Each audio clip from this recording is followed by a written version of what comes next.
One of the biggest problems that will ruin any mix is the overuse of ambient effects. It's the number one issue I hear in beginner mixers that I get asked to critique.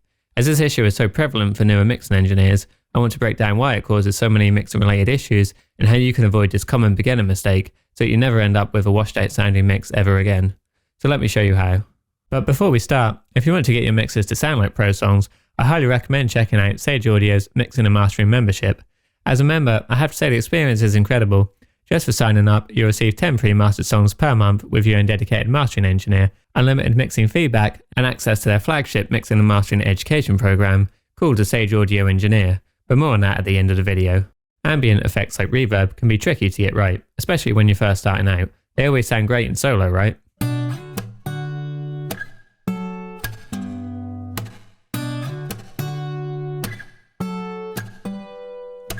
Which is why reverb can be such a deceptive tool to use. It's not until you hear it within the context of the entire mix that you start to pick up on issues reverb can cause.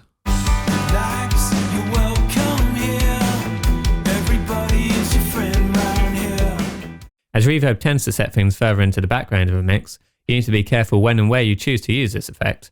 For instance, the most common misuse of reverb I hear is on lead vocals. Generally speaking, you want an upfront, in-your-face vocal sound, whether you're mixing pop, rock or hip-hop. Of course, there will be outliers to this rule, but for the most part, a dry, upfront vocal sound is something you'll hear far more in commercial releases. Think back to some of your favourite mixes and really concentrate on the vocal sound in the mix. You'll be surprised just how many of your favourite mixes feature a very dry, upfront vocal sound.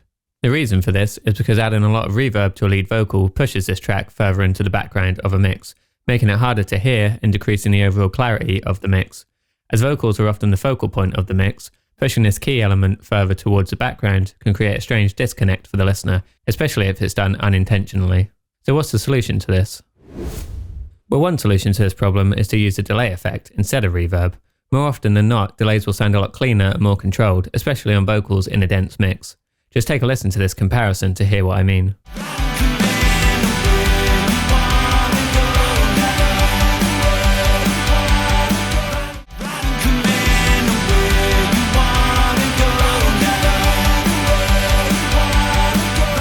In a way, reverb is very similar to delay, but it's more like numerous delays all happening at once, which is why it can sound like such a dramatic effect. And this can really build up in an unpleasant way once you apply this effect over too many tracks in a mix. Typically, using more spacious sounding reverbs on vocals are a lot better suited to more simple, sparse arrangements, like a singer-songwriter track, or maybe a stripped-back piano ballad. When you feel like your vocal needs to sound like it was recorded in a specific space, or perhaps just sounds too dry for your liking, grabbing a delay is most likely going to solve a lot of these issues, without washing out your vocals the same way reverb would. So here's a great way of setting up a simple delay sound that won't diminish the clarity of your lead vocal. Firstly, create 2 separate duplicates of your lead vocal track, and then pick your favourite delay plugin as the first insert for each track. For the settings, you want each instance of the delay to be slightly different from one another to create a more stereo sound. So a good starting point is to have the first delay set around 180 milliseconds and the second one at 220 milliseconds. As these tracks are using duplicates of the main vocal, it's also important to keep the delay set to 100% wet on both duplicates. Now this particular plugin has a high and low pass filter built in, which you'll want to use to thin out and reduce any harshness in the delay. If your delay doesn't include this feature, simply add an EQ after the delay insert and apply these filters yourself. Next, you want to hard pan each of these tracks, so vocal delay L will be panned 100% left, and vocal delay R will be panned 100% right, completing a stereo effect. Let's do a quick A/B and you can hear how this sounds within the full mix. Eyes front, eyes left, present your wrongs, my friend. Eyes front, eyes left, present your wrongs, my friend. Another solution to this problem is to use audio ducking along with your reverb. This is a handy trick to know if you prefer to use reverb on your vocal track instead of delay. In this case, making use of audio ducking will help to stop the reverb from overwhelming your track. If you're unfamiliar with the concept of audio ducking, it's when you use another track as a sidechain, often the dry vocal if you're mixing vocals, to duck the reverb effect and then allow it to swell back up whenever the dry audio isn't present in the mix. It's a really great way of adding a nice shimmer to your vocal sound without having to sacrifice any amount of vocal clarity.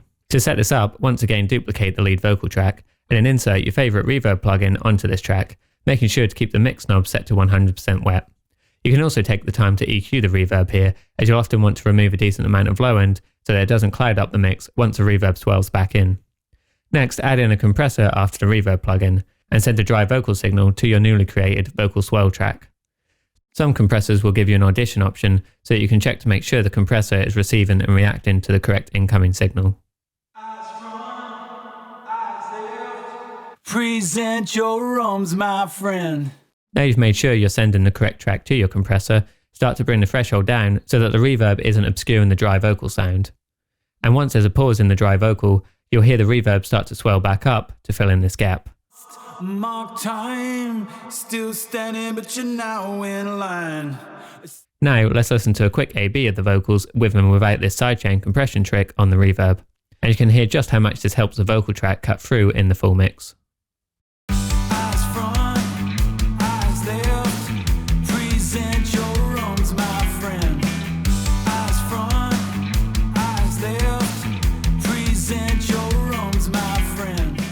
Now all of this isn't to say that reverb is never a good effect to use within a mix. It can be really helpful for creating depth and dimension, especially for recordings that lack any real sense of space. Along with this, it can help push certain tracks into the background of the mix, whilst keeping all of your key elements up front and clear to the listener. A great example of where reverb can be really beneficial in a mix is by using it on drums. Reverb can transform an otherwise dull sounding recording or MIDI drum performance into something that feels truly exciting and alive. I'm sure you've been in situations where the drum tracks you've been sent to mix have been less than ideal. Maybe the room sound is poor, or they've neglected to include room tracks entirely. This is one area in which reverb really shines. So if you're wondering how to apply reverb effectively across a drum mix, here are a few good starting points. Firstly, the main drum shell that almost always needs extra reverb is the snare drum. As snare drums are basically one huge transient that you'll often have running throughout a mix, this can become quite fatiguing to listen to, especially when it's not treated properly. So adding a subtle amount of reverb to this track will help to soften the initial transient and give it a sense of space within the mix, whilst also helping to push it back just slightly so that tracks like vocals don't become obscured by it. Over the years, I found that I really like smaller digital sounding reverbs on snare drums instead of lush sounding convulsion reverbs.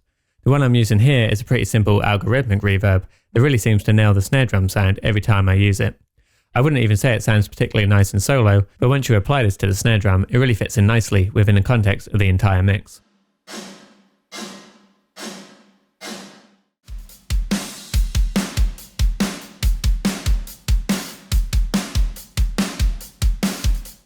Another place you could consider adding in some additional reverb to drums is on the drum bus itself, especially in the case of lacking any good room sounds, or even if you just want to add in some final sheen to your drum sound.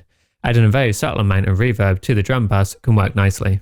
I often like to add a reverb plugin onto the drum bus itself instead of setting up a separate send track, and then use the mix knob to blend back in a small amount of the wet signal. You need to be careful not to add too much, otherwise your drums will quickly start to lose punch, so just a very subtle amount will go a long way here.